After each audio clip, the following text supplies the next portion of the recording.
Bathroom Breaks and Bedtime Tales presents Choirboy by Sevastian Winters. They'll call me a terrorist. Fine.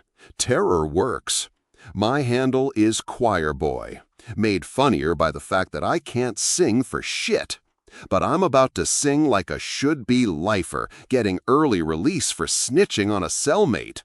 The difference is, I escaped my prison years ago. I'm about to help everyone else escape theirs, the ones they construct for themselves, the ones they have shored up with fear and shame and hypocrisy. Do, re, mi, fa, sol, la, ti. On my count, one-a, and a two-a, and a three-a, and a sing! It begins in the sanctuaries, the holy rooms where silence is mistaken for purity. Rows of men in pressed shirts and polished shoes sit in pews, heads bowed, murmuring the same prayers they've recited 1,000 times.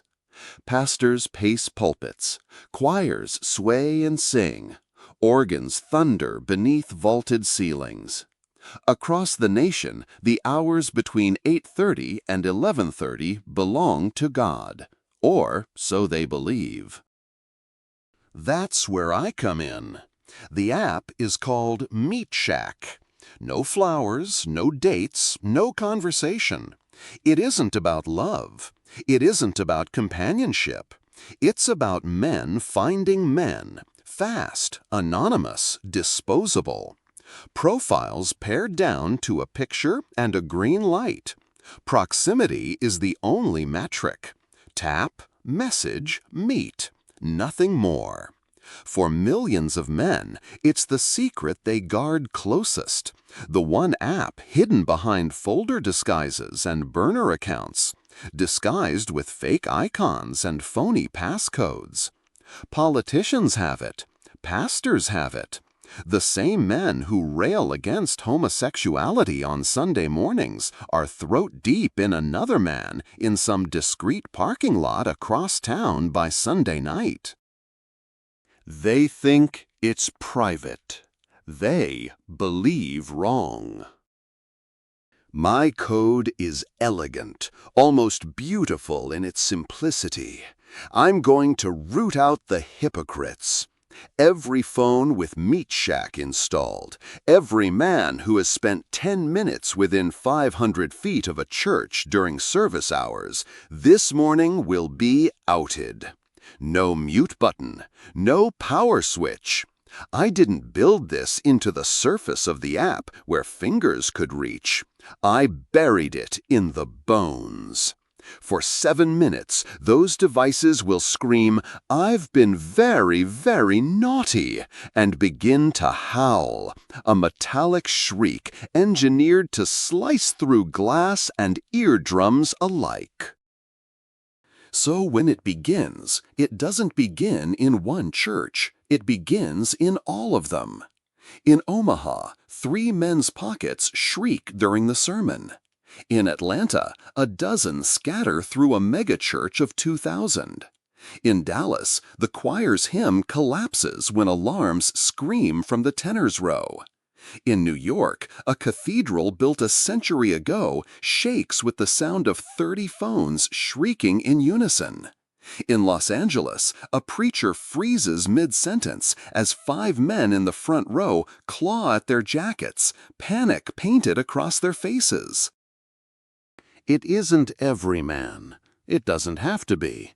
10% here, 20% there, sometimes just one unlucky soul in a country chapel with 50 worshipers.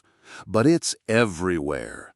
The sheer number of phones, millions upon millions, rises in waves until the sound is nationwide. 10 million voices of metal and glass shrieking at the same time. I sit in the glow of my monitors, watching the map. Red pins bloom across it like measles, each one a church where the noise has detonated. Live streams pour in, pastors stammering, choirs dissolving, ushers wrestling with men who can't silence the devices in their pockets. Wives whip their heads toward husbands, children gape, congregants whisper, confused. They don't know what it means. Not yet. To the ones hearing it, it feels random, like a mass malfunction, a freak glitch rippling through the system. A few mutter about terrorism, others about Chinese hackers, still others about government surveillance. But the pattern is there. Every service, every state, every denomination. Rich churches and poor churches, black churches, white churches, sprawling suburban auditoriums and tiny rural chapels. None escape. Even the men who built their careers on thunderous sermons against sin aren't spared. One well-known televangelist clutches the pulpit with white knuckles while his phone howls against the wood. A senator live streaming his family values church appearance blinks in horror when the sound rises from his breast pocket, broadcast live to tens of thousands of followers. A bishop in Texas slams his phone onto the marble floor. It screams on, shrill and relentless, bouncing off stone like judgment itself. And still, no one knows, not yet. The humiliation will come later, when the truth is revealed, when the news stations explain exactly what Meat Shack is and why the phones all screamed. But in this moment, all they know is confusion, disbelief, the shock of sound tearing through sacred silence. 7 minutes. That's all I gave them. But 7 minutes is forever when no one can explain why the world has started screaming. 7 minutes to ask themselves, what the hell just happened? The sound dies like a switch thrown across the country. 7 minutes of metallic shrieking. Then, nothing. The sudden silence is worse than the noise. Congregation sits stunned, breathless, the air humming with what just happened. Preachers clear their throats and force their way back into sermons, but their voices shake, brittle and unconvincing. Choirs try to pick up where they left off, but half their singers are still clutching pockets, staring at the dark screens of their useless phones. Inside the churches, no one can make sense of it. Was it sabotage? Was it the government? Was it God? A nervous laugh here, a whispered "what the hell" there, but mostly blank confusion. Heads swivel toward the men whose pockets had screamed, but there's no accusation yet, only unease. Nobody knows what it means. Outside, though, the story is already alive. The first clips go up before the services even end. A teenager in Omaha, bored in the balcony, filmed 3 men in the front pew fumbling helplessly as their phones shrieked. He uploads it with the caption, "WTF is happening right now?" And by the time the last chord of the hymn fades, the video has 500,000 views. In Dallas, a live-streamed sermon is hijacked when alarms ripple through the choir, the preacher frozen mid-word. The feed is clipped, shared, remixed. In New York, tourists catch the chaos on their phones as 30 devices howl in a cathedral, the marble echoing like judgment itself. The footage spreads like wildfire, each clip feeding the next. Twitter explodes. Hashtag Sunday Scream is trending within the hour. Hashtag Pew Panic. Hashtag God's Alarm. TikTok fills with parodies, organ music spliced with a metallic shriek, Priests overlaid with jump scare edits. Teenagers mimicking the chaos in their bedrooms for laughs. But beneath the memes is a darker current, threads pulling at the same question. How could this happen everywhere at once? By noon, the major networks have cut into their Sunday programming. CNN runs a loop of split-screen footage. A megachurch preacher fumbling with his microphone while alarms scream in the choir beside him. A bishop in Texas slamming his phone against the altar in vain. A senator's live stream catching the moment his breast pocket erupts on camera. Anchors stumble through words like unprecedented and disturbing, their voices hushed with the weight of something they don't understand. Pundits swarm. Some mutter about foreign cyberattacks. Others point to terrorist test runs. Fox throws China's name into the air like bait.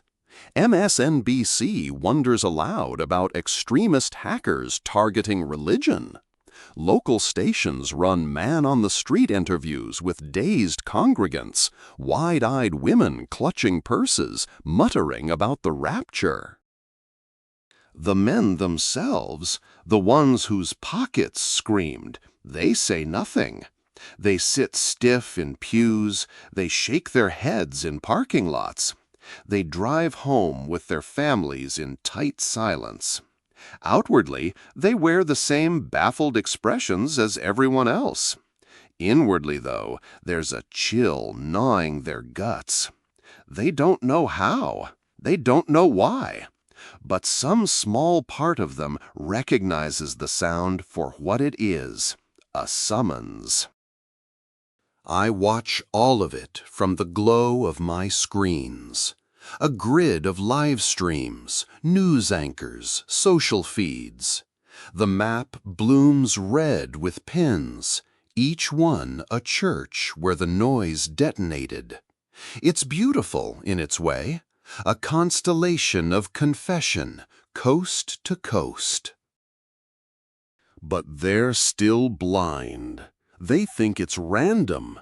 They think it's a coincidence, a freak glitch, a bad update, a joke at God's expense. They don't know the truth yet, not about the app, not about themselves.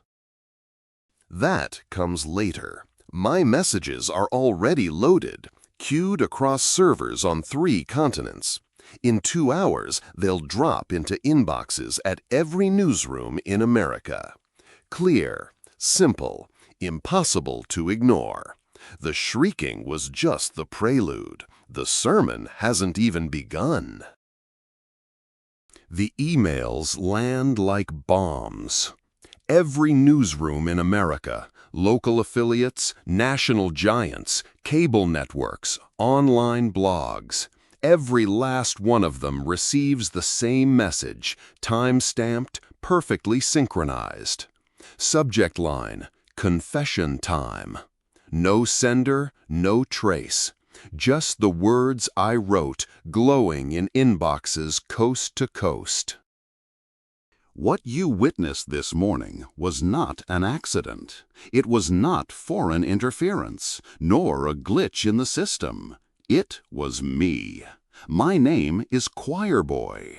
I took control of the Meat Shack application, which millions of American men use to arrange anonymous sexual encounters with other men. For 7 minutes this morning, every user who carried their secret into church was made to seem.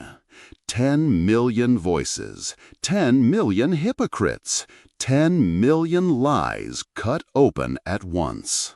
This morning was just a taste of what's to come, though. What? You don't think heterosexuals cheat too? They do. Men, women. Do you know how many married people are on dating apps? I do, because I have the same access to dating apps as I do Meat Shack. If you're a cheater, my servers know about it, and it's time to pay the piper. Do not waste your time deleting the app. Do not waste your time switching phones. My code lives deeper than that. The only thing you can do now is pay. Every user has 24 hours to transfer $200 in Bitcoin to the wallets I have listed below. Fail to comply, and tomorrow morning I will detonate a second wave. Every married user, every adulterer, every liar who pretends loyalty while their knights say otherwise. Consider this a tithe, paid not to God, but to truth. You have 24 hours. The clock has already started. The message is short, sharp, unmistakable. I don't bluff. I don't ramble. I tell them what I've done, what I can do next, and what it will cost to stop me. Every word carries weight. By the time the first anchor reads it on air, the panic is already in motion. Producers slam papers on desks. Senators storm out of churches into waiting cars. Governors are briefed by security teams. Mayors fumble through press conferences with microphones shoved in their faces. We are aware. We are investigating. We are urging calm. The usual lies, trembling at the edges. And the money, oh, the money. It doesn't trickle, it floods. Wallet after wallet, transaction after transaction, pouring in from every corner of the country. I don't need to touch it. I don't need to move it. I've already built the labyrinth. Servers bouncing across continents. Mixers shredding trails into digital dust. Shells stacked inside shells. By the time one transfer lands in an account, it has already been split, scattered, multiplied. They could chase it for centuries and never find me. The ticker on my screen climbs faster than I can track. Thousands, millions, billions. In less than an hour, I am richer than the televangelists who've spent decades selling salvation on cable television. By nightfall, I am beyond nations, beyond law, beyond reach. News anchors stare into their cameras with tight jaws and hollow eyes. They read my words aloud, the word meat shack hitting the airwaves for the first time in many households. In living rooms across America, wives turn their heads toward husbands. Husbands force nervous laughs, plead innocence to unbelieving ears, shake their heads, mutter about conspiracy theories. Kids ask questions no one can answer. Families lock themselves into brittle silence. In chat rooms and forums, denial runs hot. It's fake, it's fear-mongering, it's propaganda. But underneath, in whispers, in DMs, in encrypted group chats, men and women alike are confessing to each other. They know. They know exactly what they've installed, what they've hidden, what they've carried into pews. The humiliation hasn't even started yet. Right now, it's panic, frenzied scrambling, wallets emptied, Bitcoin bought at insane premiums, desperate transfers made to numbers they barely understand. Some men rush home to delete the app anyway, ignoring my warning, praying I'm bluffing. Others beg God for a miracle that won't come. I watch the chaos swell, not with laughter, not with glee, with the calm detachment of a surgeon watching the first incision bleed. The disease has been named, the cure has begun, and I am already rich beyond imagination. The next 24 hours turn into the longest day of some people's lives. They've read the email. They've watched the news anchors choke out the words meat shack and dating apps. They know what's at stake. Not just the closeted men in pews anymore. This is everyone with a ring on their finger and a secret profile tucked behind a password. And I gave them a choice. $200, that's all. $200 in Bitcoin. Pay it, and maybe you're safe. Fail, and tomorrow morning the whole country hears your confession screamed through your phone. They don't know whether I'll keep my word, but the risk of calling my bluff is too steep, so they pay. It doesn't trickle, it floods. Every state, every time zone, every socioeconomic class. Farmers hunched over laptops in rural Kansas. Stockbrokers sweating in glass towers in Manhattan. School teachers quietly click through exchanges in the dim light of their kitchens. Senators' aides rushing out of staff meetings to whisper instructions into phones. Pastors fumbling through YouTube tutorials on how to buy Bitcoin, eyes darting to the door every few seconds. Some of them do it alone, pale and shaking, the walls of their offices closing in around them as they hit send. Others do it in furtive groups, panicked men in sports bars pooling cash and coaching each other through the process.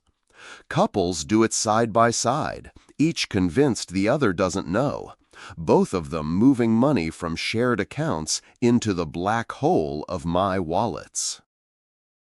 The exchanges buckle under the weight. Coinbase, Binance, Kraken. Traffic spikes so hard they lag. Prices soaring by the minute as tens of millions rush to buy. Bitcoin value ticks upward in real time. Every desperate husband and wife pumping oxygen into the market. On my screen, the ticker climbs faster than I can refresh it. Hundreds of thousands, millions, tens of millions. The wallets swell with a speed that feels impossible, the numbers cascading upward like a slot machine stuck on jackpot. And I don't even touch it. I don't need to. The labyrinth works exactly as designed.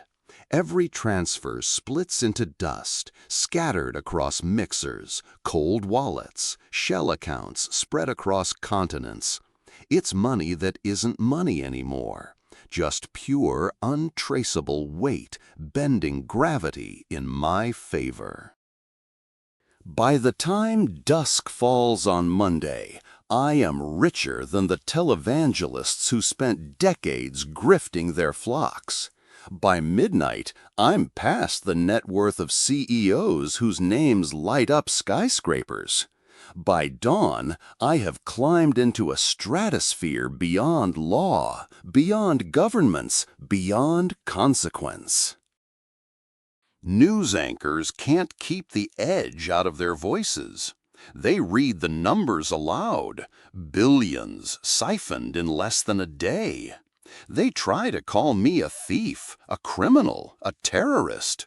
But you can see the tremor in their eyes, the doubt in their throats. Because every time they speak my name, every time they say Choirboy, their viewers hear something else. They hear inevitability. And the panic doesn't stop, even after the deadline. Even after the wallets bulge, people keep paying, clawing at the hope that late offerings might save them from the next round. Like worshipers dropping bills into a collection plate, too afraid not to give. I lean back in my chair, the glow of my monitors painting my skin ghost white. Outside, the world is frantic, broken, bleeding money into my hands. Inside, I am calm. The disease has been named. The fear has taken root, and I am filthy rich, richer, freer than anyone who ever bowed their head in those sanctuaries.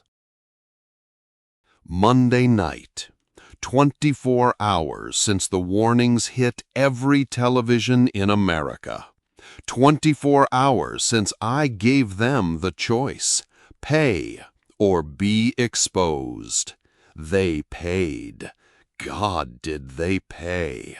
More than I even thought possible. Billions streaming into the labyrinth until my screens glowed with numbers too large to feel real. By any sane metric, I'd already won.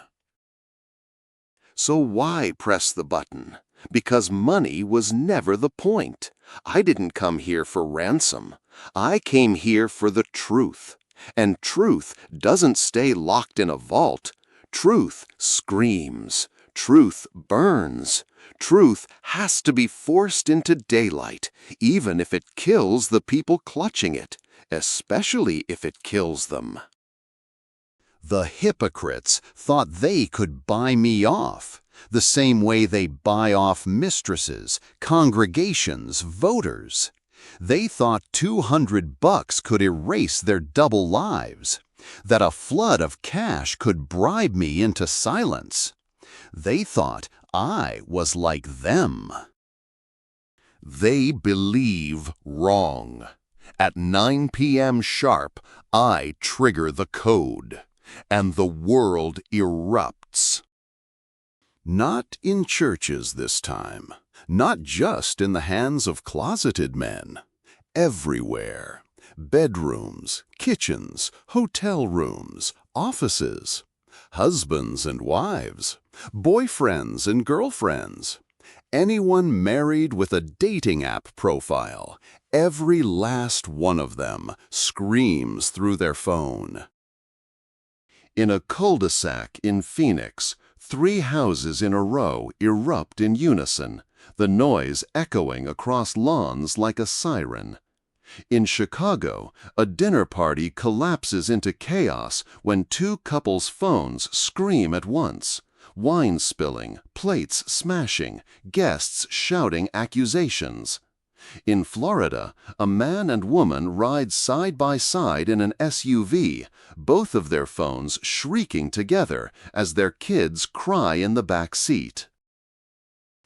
Tens of millions caught at once. The humiliation is no longer delayed. It lands instantly, a hammer shattering glass. No one can claim randomness now.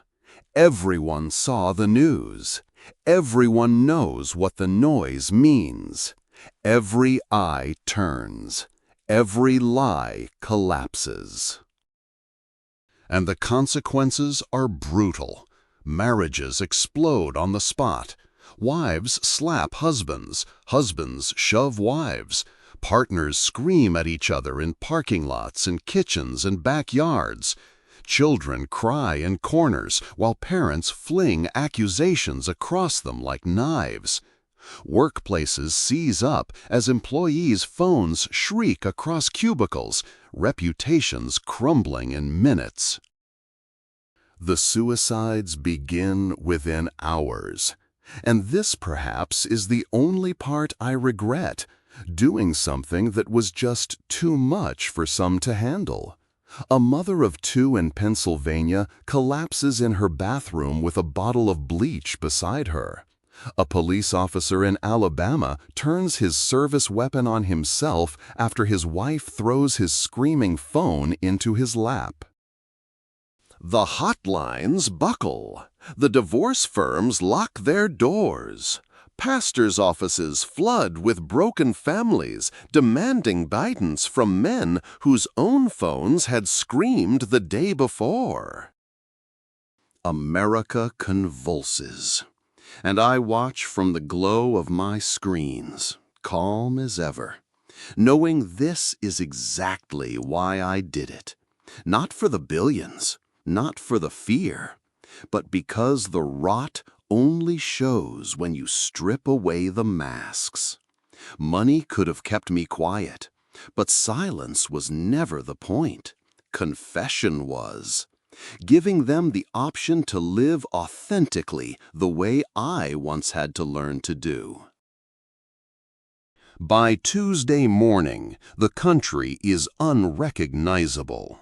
The first wave had rattled the sanctuaries. The second tore open the bedrooms. And now, with the alarms still echoing in memory, the repercussions are everywhere. Courthouses choke under the weight of divorce filings. Lawyers work 20-hour days, phones buzzing with messages from spouses who can't even wait for appointments, demanding papers, demanding blood. Judges sit in chambers staring at stacks taller than their desks, already months behind before the avalanche began. Therapists' offices overflow. Waiting rooms packed, chairs filled with men and women weeping, screaming, bargaining with ghosts. They confess to strangers because it's easier than confessing at home. They beg for forgiveness they'll never get. Workplaces fracture. Bosses who preached loyalty caught in their own web of shrieking phones. Employees filing out, eyes cutting sideways at the exposed. Human resource departments, already useless before, collapse under the strain of a scandal with no policy to cover it.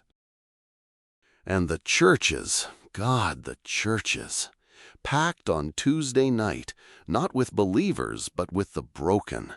Families huddled in the pews, not for hymns, but for damage control. Pastors whisper about grace with trembling voices, even as their own phones had betrayed them. Congregations whisper back, some with fury, some with desperation, some with a strange relief.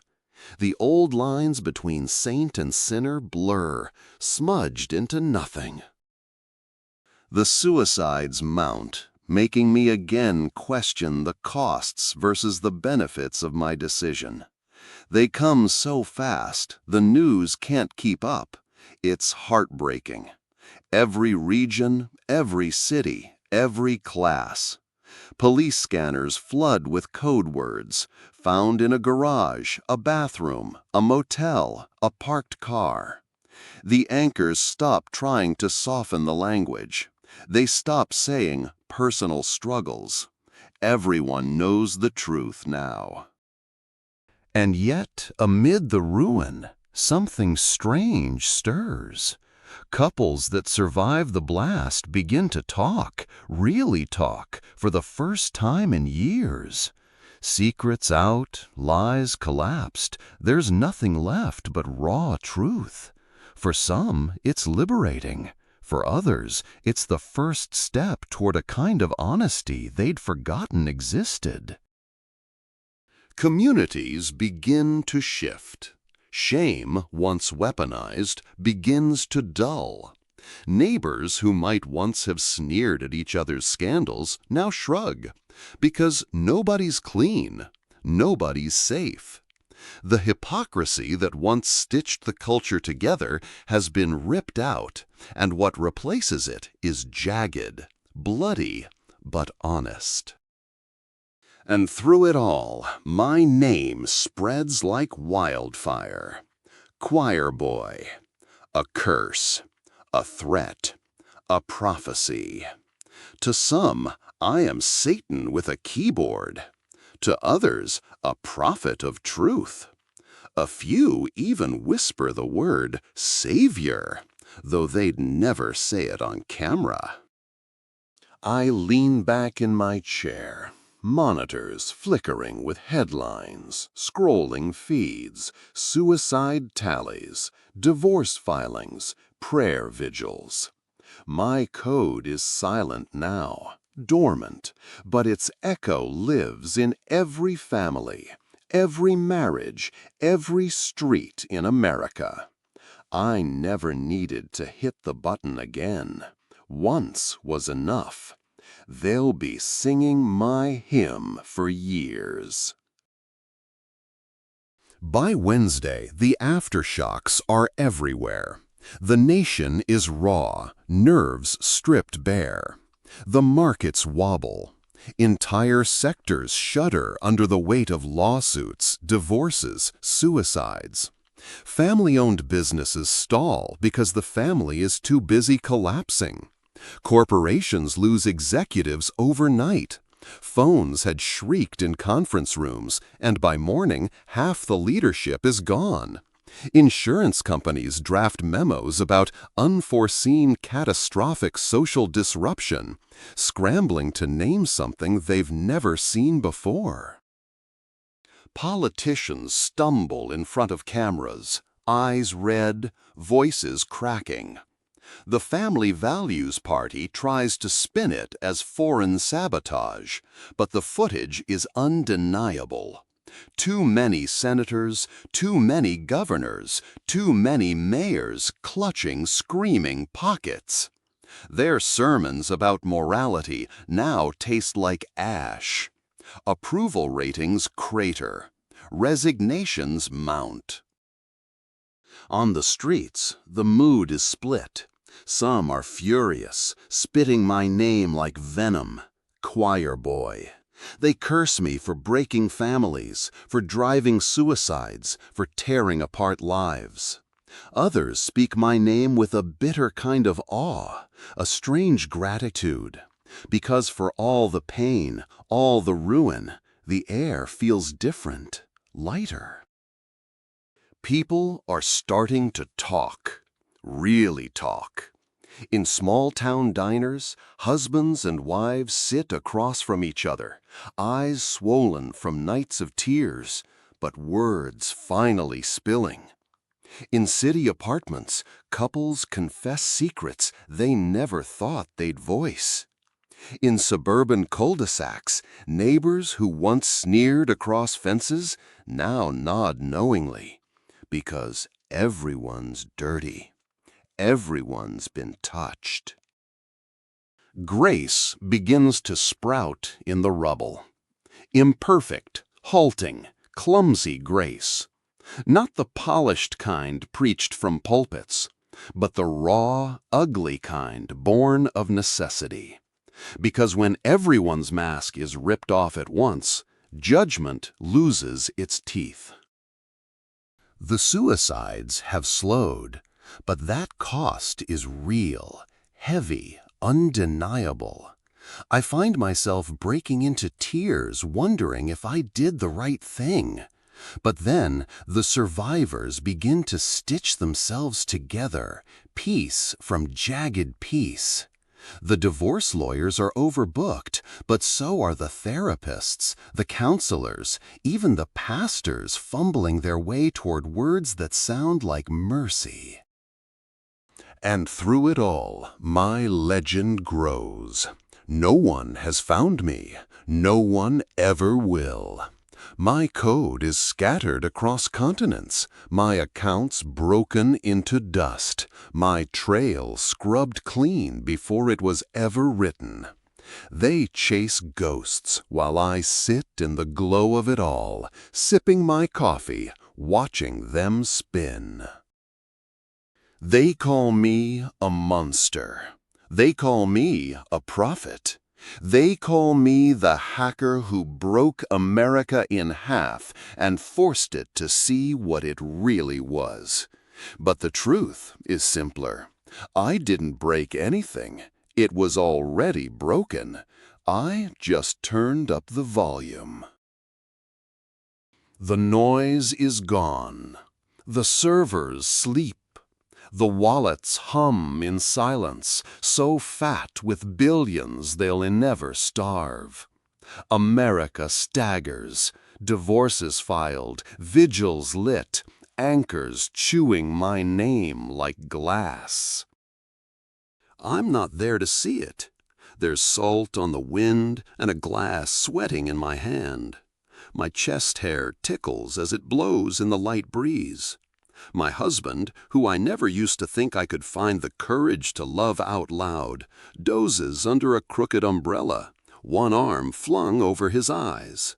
A steel drum stutters somewhere down the beach. No one looks at me twice. They'll argue about motive forever.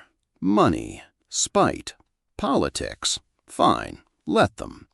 The truth is smaller and harder. Years ago, a door slammed behind me, and the world narrowed to a hallway of faces that wouldn't meet my eyes. I learned then what silence can do, how it rots, how it wins. Back home next week, we'll stand in the third row at my ex-wife's wedding. She hugged me when she told me the news, just as we did when I married Paul. We cried. Not all endings are failures. Sometimes they're the straightest line to the life you meant to live. Will the country get there? I don't know. I hope so. But I also know some won't. Some never will. The cost is already written in candles and folded programs and empty chairs. I won't pretend it's mercy. But I know what secrets do to a body. I know the shape of a life spent pretending. I know the weight of a Sundays-only voice. Call it terrorism. Call it prophecy. Dress it in whatever language helps you sleep. I didn't do this to be forgiven. I did it so forgiveness would have something honest to work with. The tide creeps up and erases our footprints one by one. My husband stirs, reaches for my hand without opening his eyes. I raise my glass to the horizon and pray to a God I don't believe in, that my actions will breed greater authenticity, which will translate into grace and peace for all.